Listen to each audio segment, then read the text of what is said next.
그 현대의 특징이 뭐냐면 그 많은 것을 약식화합니다. 이제 간단하게 심플하게 만들고 또 많은 것을 어떤 형상으로 이미지로 만들어 주는데 그 요즘에 젊은 사람들이 말을 길게 쓸까요? 아니면 줄임말을 많이 할까요? 예, 줄임말을 많이 사용합니다. 자, 한번 여러분들에게 쉬운 퀴즈부터 한번 내보겠습니다. 자, 학식이 뭐의 줄임말일까요? 학교 급식을 줄여서 학식 먹는다, 그렇게 얘기를 합니다. 자, 답변을 잘 하셨고요. 자, 좀 어려운 거. 인급동이 무슨 말일까요? 인급동. 여러분들 유튜브 많이 하시죠? 인급동이 뭐냐면 인기 급상승 동영상. 이걸 요즘 젊은 사람들이 이거 임급동이야, 이거 한번 봐봐. 임급동이 무슨 동네 이름이 아니라 인기 급상승 동영상. 이따 예배 끝나고 시험 볼 거니까 권사님들 이거 다 쓰셔야 돼요. 시험 이따 볼 겁니다. 자, 이번에 좀 쉬운 거. 여자분들은 아시죠? 꾸안꾸. 뭐죠? 꾸민 듯 안 꾸민 듯. 오늘 여러분들 다 어떻게 하고 오셨어요?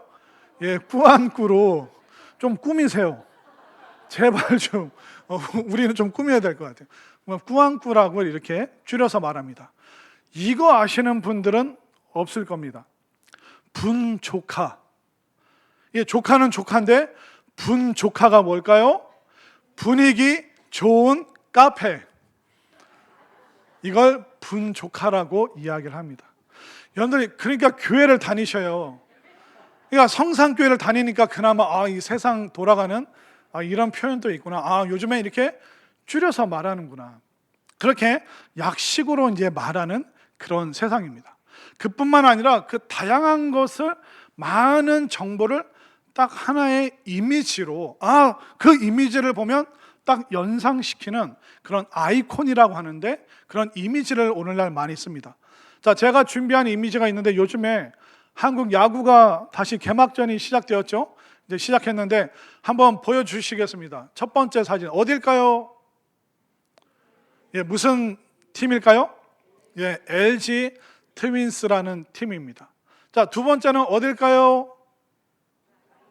예, 삼성 라이온스. 파란색을 쓰기 때문에 좀 색깔을 대비하기 위해서 한번 가져왔습니다. 우리가 대전 사람들이니까 잊을 수 없는 야구팀. 자, 어딜까요? 예, 한화 이글스를 보여드렸습니다. 자, 우리가 이 구단의 구단주가 누구다, 또 투수가 누구다, 타자가 누구다, 그런 거 설명할 필요가 없습니다. 딱 저 이미지만 보여주면 어떤 팀이구나, 어디구나, 한화 이글스 모여라 하면 다른 얘기 할 필요 없이 그냥 저 구단 모양만 딱 보여주면 글로 사람들이 쭉 가서 응원을 합니다. 그런데 안타깝게도 어제 한화가 어떻게 됐을까요? 이겼을까요? 졌을까요? 예, 유현진이 왔는데도 졌습니다. 대전에 한화 이글스를 응원하시는 분들은 기도를 더 하셔야 될 것 같아요. 이처럼 오늘날 세상은 말을 약식으로 축소시켜서 말을 하고, 또 우리가 많은 정보를 하나의 이미지로 그대로 전달을 합니다. 자, 우리가 대한민국을 말하기 위해서 깃발 하나만 들면 됩니다. 무슨 깃발을 들면 될까요? 태극기를 들면 저 밑에 모여있는 사람은 대한민국 사람들이구나. 또 우리나라를 상징하는 꽃을 어떻게 보여주면 될까요? 네, 다른 말로 설명할 필요가 없습니다. 무궁화를 그냥 띄워서 보여주면 되는 것입니다.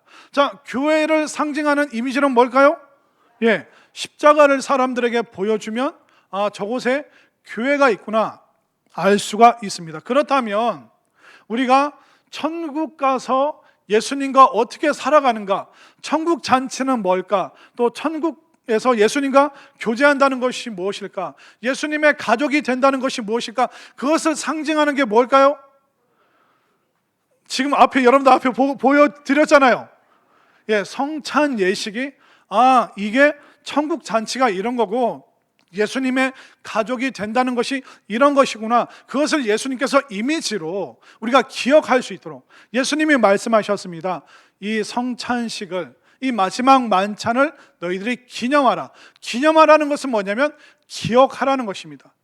이 성찬 예식을 통해서 예수님의 그 몸과 피를 다 우리를 위해서 내어 주셨음을, 또 그러면서 예수님께서는 이 마지막 만찬을 통해서 천국 잔치가 바로 내가 너희들과 함께 이렇게 거하면서 너희들은 나의 가족이 되고 식구가 되어서 나와 함께 살아갈 것이다. 그러니까 예수님의 희생과 그 천국의 모든 이미지가 이 성찬 예식에 담겨 있는 것입니다. 그런데 이 성찬 예식을 유대인들은 너무 싫어했어요. 왜 싫어했냐면 예수님께서 오늘 읽은 우리 본문 52절 앞에 35절부터 51절까지 예수님께서 당신을 생명의 떡이라고 표현하시면서 너희들이 생명의 떡인 나를 먹어야지, 또 나의 피를 마셔야지만 너희들이 살아갈 수 있다. 유대인들이 그 얘기를 듣는 순간 뒤로 넘어가는 거예요. 지금 우리가 식인종이냐? 우리가 사람의 살과 피를 왜 먹고 왜 마셔야 되냐? 그렇게 항의했습니다. 자, 유대인들의 항의를 한번 볼까요? 오늘 본문 52절을 한번 보십시오. 52절 읽습니다. 시작. 그러므로 유대인들이 서로 다투어 이르되 이 사람이 어찌 능히 자기 살을 우리에게 주어 먹게 하겠느냐? 아니, 어떻게 우리가 그런 잔인한 일을 할 수 있느냐? 그렇게 유대인들은 의문을 표현했는데 예수님께서는 거침없이 계속 거듭 말씀하십니다. 자, 오늘 본문 54절 55절을 보십시오. 54절을 제가 55절 여러분들이 읽습니다. 내 살을 먹고 내 피를 마시는 자는 영생을 가졌고 마지막 날에 내가 그를 다시 살리리니 내 살은 참된 양식이요 내 피는 참된 음료로다. 자, 예수님께서 충격요법을 쓰시는 거예요.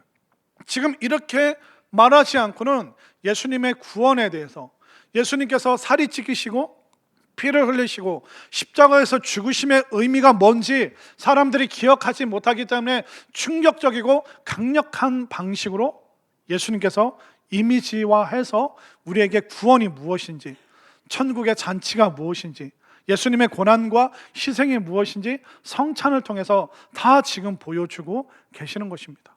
한화 이글스 그 독수리 이미지만 보면 모든 것이 다 떠오르게 되는 것처럼 성찬 예식을 통해서 주님과 한 식구가 되는구나, 또 주님과 교제할 수 있구나, 주님께서 우리 위해서 피 흘려 주셨구나, 또 천국의 잔치는 이런 것이구나, 바로 이것을 통해서, 성찬 예식을 통해서 우리가 많은 것을 알 수 있는 것이죠. 자, 그러면 구체적으로 이 성찬 예식이 무엇이냐? 그것은 뭐냐면 첫 번째로 예수님이 우리에게 가장 소중한 존재라는 것을 성찬을 통해서 예수님이 알려주고 계시는 것입니다. 자, 이 성찬 예식은 결국 먹고 마시는 것입니다. 예수님께서 당신을 생명의 떡이라고 했는데 우리 한국식으로 표현하면 예수님은 나는 너희들을 위한 밥이다, 이렇게 말씀하고 계시는 것입니다. 여러분들, 밥은 간식입니까? 주식입니까? 간식은 아니죠. 밥은 주식이죠. 우리가 간식으로 생명을 이어가는 거 아닙니다. 커피, 쿠키, 과자, 사탕, 이거 먹어서 생명을 유지하는 사람 없습니다. 이건 그냥 간식일 뿐이에요.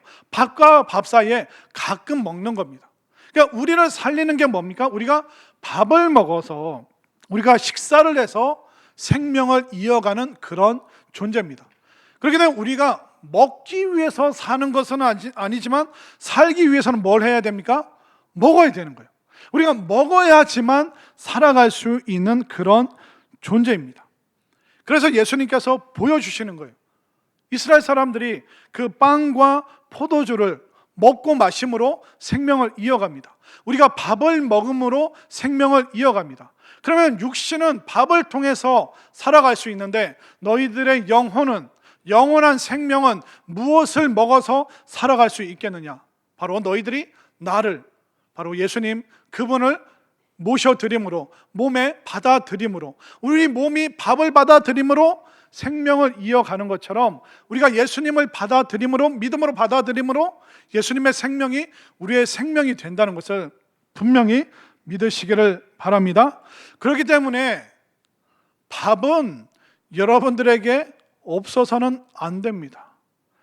여러분들 아침 못 드시고 헐레벌떡 오신 분들이 있죠. 지금 설교 들으면서 뭐만 생각하고 있습니까? 이따 빨리 달려 내려가서 사람들 줄 서기 전에 밥 먹어야겠다. 우리가 하루 종일 생각하는 게 밥입니다. 여러분, 이따 점심 식사하시면 사람들과 무슨 대화할까요? 저녁에 뭐 먹지? 애들이, 남편이 물어보잖아요. 저녁 메뉴는 뭐냐? 왜냐하면 우리가 밥이 없이는 살아갈 수 없어요. 그러니까 밥은 우리에게 필수 불가결합니다. 그러니까 우리의 육신은 밥을 통해서 살아가면 우리의 영혼은 무엇을 통해 살아갑니까? 예수님을 통해서, 또 예수님을 받아들임으로 우리의 영혼이 살아갈 수 있기 때문에 예수님이 먹는 것을 통해서 우리에게 영원한 생명이 어떻게 주어지는지, 이 영원한 생명을 어떻게 이어갈 수 있는지 알려주고 계시는 것입니다. 그렇기 때문에 이 밥이라는 것이, 먹는다는 것이 우리에게 얼마나 중요한 겁니까? 옛날 어른들 만나면 뭐라고 인사하는지 아세요? 식사하셨어요? 또 동네 애들 지나가면 뭐라고 물어봅니까? 밥은 먹고 다니냐? 왜 이렇게 식사하셨냐고, 밥 먹었냐고 물어볼까요? 그만큼 중요하기 때문에. 오늘날은 이 밥이 어떤 생존이 아니라 맛과 유행이 되어버렸습니다. 그러니까 먹방 유튜버들 많죠. 연예인들이 맨날 하는 게 뭡니까? 맛집 찾아다니는 거죠. 한국 맛집 이제 더 이상 찾을 데가 없으니까 어디까지 갑니까? 해외까지 가서 이런 거 먹어봤다, 그러면서 방송국에서 보여줍니다. 그러니까 밥이 생존이 아니라 맛과 유행이 되어버렸어요. 그러나 밥의 근본적인 역할이 뭡니까? 우리가 살아갈 수 있도록, 생존할 수 있도록 하는 것이 밥입니다. 제가 어렸을 때는 정말 도시락 못 사와서 그냥 운동장 수도가 가서 물 막 틀어서 벌컥벌컥 마시는 그런 친구들도 있었습니다. 우리가 밥을 안 먹잖아요. 허기지죠. 허기진 것뿐만 아니라 밥을 더 오래 안 먹으면 우리가 영양분이 안 오면 정신까지 이상해집니다. 그렇기 때문에 밥이라는 것은 우리 생존을 위해서 가장 중요한 것입니다. 예수님이 이 빵과 포도주를 통해서 예수님 자신을 표현하는 것은 뭐냐면, 너희들이 밥을 통해서 살아가는 것처럼 너희들이 나를 통해서 영원한 생명을 이어갈 수 있다. 이 밥이 우리에게 정말 소중한 것처럼 예수님이 우리에게 가장 소중한 존재라는 것을 다시 한번 깨달으시길 바랍니다. 그리고 예수님께서 이 성찬을 통해서 포도주와 이 빵을 통해서 우리에게 알려주시는 것은 뭐냐면, 예수님은 우리에게 매일매일 필요한 존재라는 것을 우리에게 알려주고 계십니다. 자, 여러분들 어제 밥 드셨습니까? 네, 솔직하게 말하십시오. 어제 드셨죠? 오늘도 먹고 내일도 먹을 겁니다. 우리는 그런데 하루에 한 번만 먹는 게 아니라 끼니 때마다 뭐 찾아 먹잖아요. 아침 먹고, 점심 먹고, 저녁 먹고. 우리는 매일매일 뭔가를 섭취해야지만 살아갈 수 있는 그런 존재입니다. 우리는 매일 먹어야 돼요. 혹시 이 중에 주일날 일주일치 이만큼 먹고 나머지 6일 동안 식사 안 하시는 분 계십니까? 그런 사람 없습니다. 한 달치를 미리 하루 동안 먹고 나머지 30일을 살아간다? 그렇게 살 수 없습니다. 우리는 매일매일 일정 양을 먹어야지 매일매일 살아갈 수 있습니다. 이 말은 뭐냐면, 혹시 우리들 중에 오늘 한 달치 예배 다 드렸으니까 오늘 종료주일 예배 드리고 나서는 내가 한 달 동안 예배 쉬어도 된다? 이런 방식으로 여러분들이 신앙생활하고 있다면 그런 분들은 지금 영적 영양실조에 걸려 있는 것입니다. 예수님께서 밥을 통해서 우리에게 알려주시고자 하는 건 뭐냐면, 우리가 매 끼니 매일 밥을 먹는 것처럼 우리가 예수님과 한 달에 한 번, 1년에 한 번 동행해야 됩니까? 아니면 매일 동행해야 됩니까? 매일매일 우리는 예수님과 동행하는 것입니다. 우리는 예수님과 매일 함께 살아가는 것이죠. 그러면 예수님과 동행하고 살아간다는 것은 우리가 무엇을 통해 경험할 수 있습니까? 그것은 바로 예배를 통해서, 내일부터 시작되는 기도회를 통해서, 또 우리가 주중에 드리는 수요예배, 금요 심야 기도회, 또 우리가 주의 이름을 부르면서 모이는 그 모든 모임과 예배를 통하여 우리가 주님과 동행하고 주님과 함께 살아가는 식구가 된다는 것을 깨달으시기를 바랍니다. 그런데 우리가 의아할 때가 있어요. 우리가 밥을 한 끼 먹는다고 해서 그날 키가 1cm 크나요? 아니죠.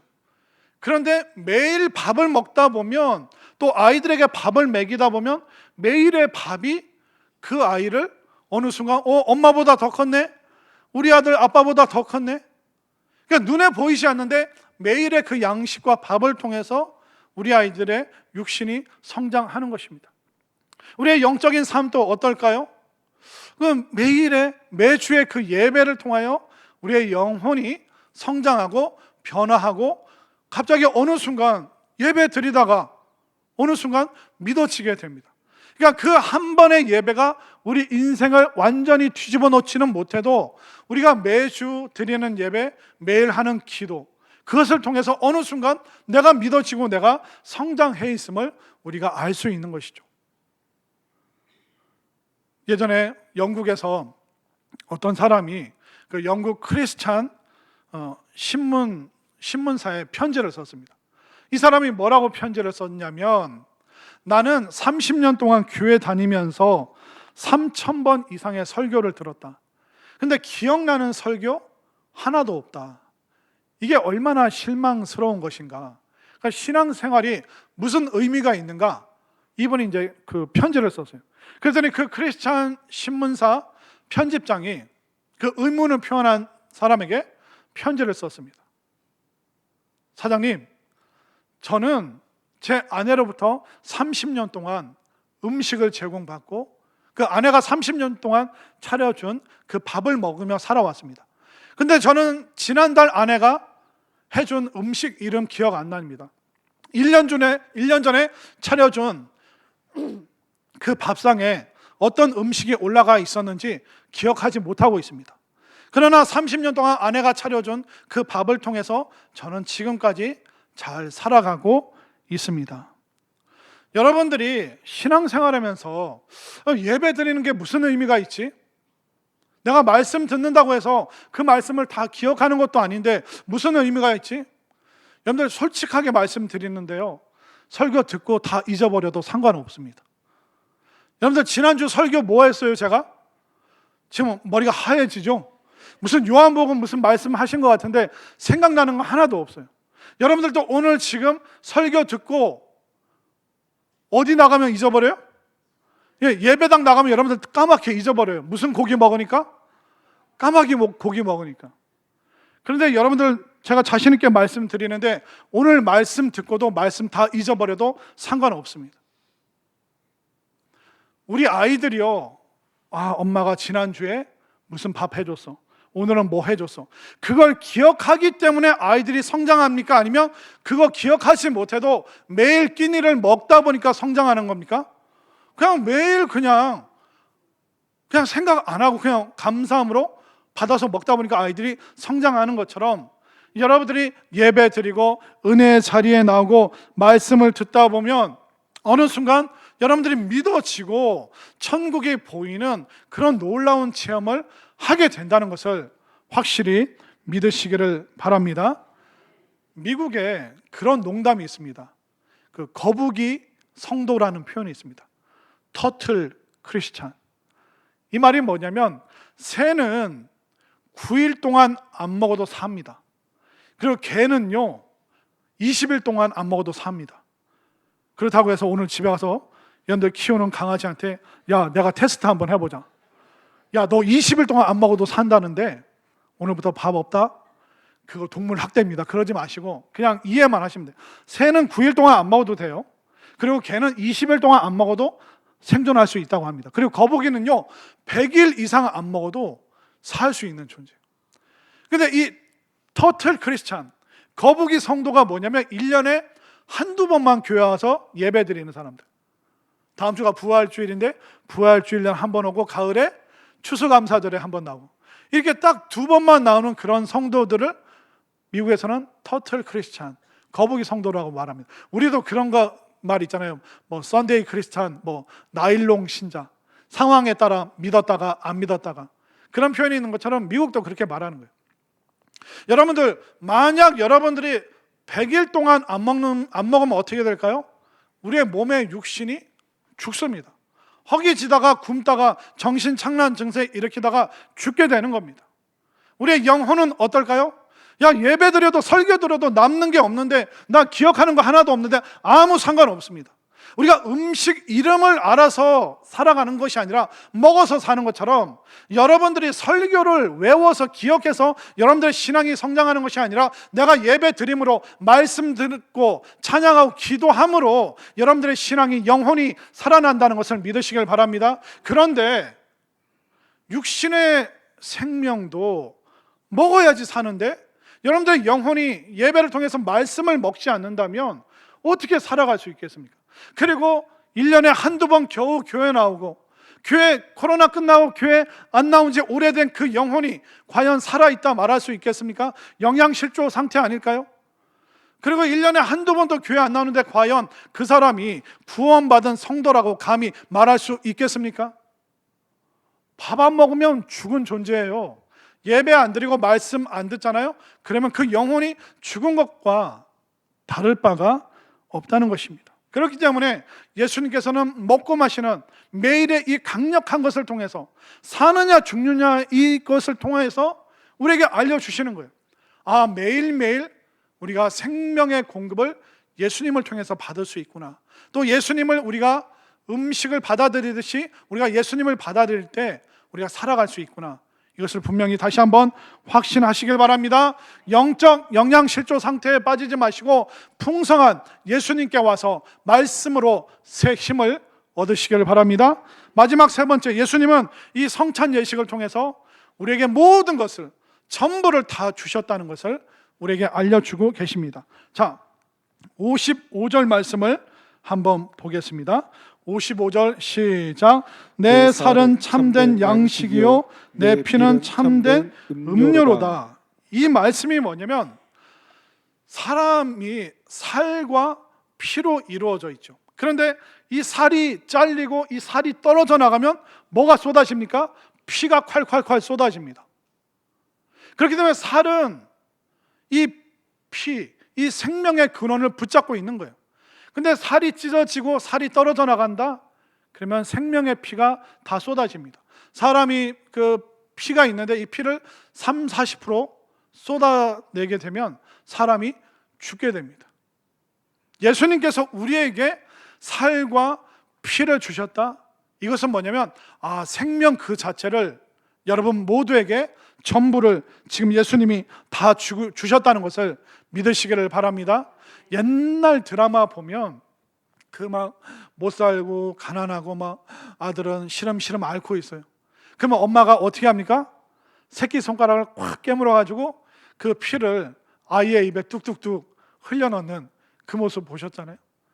그러니까 옛날 사람들은 이렇게 해서라도, 내 피를 먹여서라도, 나는 죽어도 이 생명을 흘려보내서라도 내 아이를 살렸으면 좋겠다. 그 심정이 담겨 있는 것처럼 예수님께서 왜 십자가에서 살이 찢기시고 피를 쏟으셨는가? 우리에게 진짜 생명, 그 생명 전체를 전부를 다 주시기 위해서 예수님께서 살이 찢기시고 또 피를 다 쏟으셨음을 믿으시길 바랍니다. 그래서 예수님이 57절에서 이렇게 말씀하십니다. 57절 읽습니다. 시작. 살아계신 아버지께서 나를 보내심에 내가 아버지로 말미암아 사는 것 같이 나를 먹는 그 사람도 나로 말미암아 살리라. 아멘인가요? 그러니까 우리가 누구를 통해서 산다고요? 예수님. 예수님의 살과 피가 생명 자체인데, 예수님의 살과 피, 그 생명을 내가 받아야지만 내가 살아갈 수 있는 그런 존재구나. 예수님께서 뭐라고 말씀하셨냐면, 그 내 살과 피를 믿으라 하시지 않고 내 살과 피를 먹으라, 이렇게 말씀하고 계십니다. 왜냐하면 예수님의 살과 피를 먹어야지 예수님이 내 안에 들어오시는 거예요. 우리가 밥과 국을, 반찬을 먹어야지, 그 밥을 실제로 내 몸에 넣어야지 영양분이 되고 내 몸을 살리는 거죠. 그러니까 예수님을 내가 받아들이고 모셔드려야 되는구나. 그것을 예수님께서 56절에서 이렇게 말씀하십니다. 56절 다 같이 시작. 내 살을 먹고 내 피를 마시는 자는 내 안에 거하고 나도 그의 안에 거하나니. 아멘인가요? 자, 이렇게 우리가 음식을 밥을 먹는다, 그래서 우리가 산다, 이것을 신앙적으로 뭐라고 표현하냐면 예수님을 믿고 영접하는 자는 생명을 얻었나니, 구원을 받았나니, 이렇게 표현하고 있습니다. 자, 예수님을 영접한다는 것이 뭐냐면 그 영접이라는 그 단어 속에는 내 몸의 일부로 받아들이다라는 의미가 있습니다. 자, 우리가 밥을 먹으면 우리가 아이들이 엄마 뱃속에서 엄마의 영양분을 받아들이면서 그 영양분이 심장도 만들고 뼈도 만들고 힘줄과 핏줄과 피도 만들고, 그러니까 영양분을 받아들임으로 내 몸의 모든 생명을 구성하는 거예요. 그러니까 예수님을 영접한다는 것이 뭐냐면 예수님을 내 몸의 일부로, 예수님이 나의 심장, 예수님이 나의 간, 예수님이 나의 위장, 나는 예수님 없이 살 수 없는 그런 존재입니다. 그 고백이 여러분들의 고백이 되었으면 좋겠습니다. 여러분들, 우리가 심장이 없으면 죽습니다. 예수님 없으면 우리가 죽는 거예요. 예수님 우리가 영접하지 않고 받아들이지 않고 예수님을 나의 몸의 일부로 받아들이지 않으면 우리는 죽은 존재랑 다를 바가 없다는 것입니다. 그렇기 때문에 우리가 어떻게 해야 됩니까? 우리가 음식을 먹어 살 수 있는 것처럼 여러분들 믿음으로 예수님을 구세주로 고백하여 예수님을 영접하고 예수님이 여러분들에게 생명으로 거하시는 이 놀라운 신비와 이 믿음, 여러분들 확실하게 믿을 수 있게 되기를 바랍니다. 음식 없으면, 공급 안 되면 우리 죽는 거예요. 예수님께서 생명의 은혜에, 생명의 말씀에 공급 없으면 우리는 영적으로 죽는 거예요. 그 똑같은 원리로 예수님이 우리에게 말씀하고 계시는 것이죠.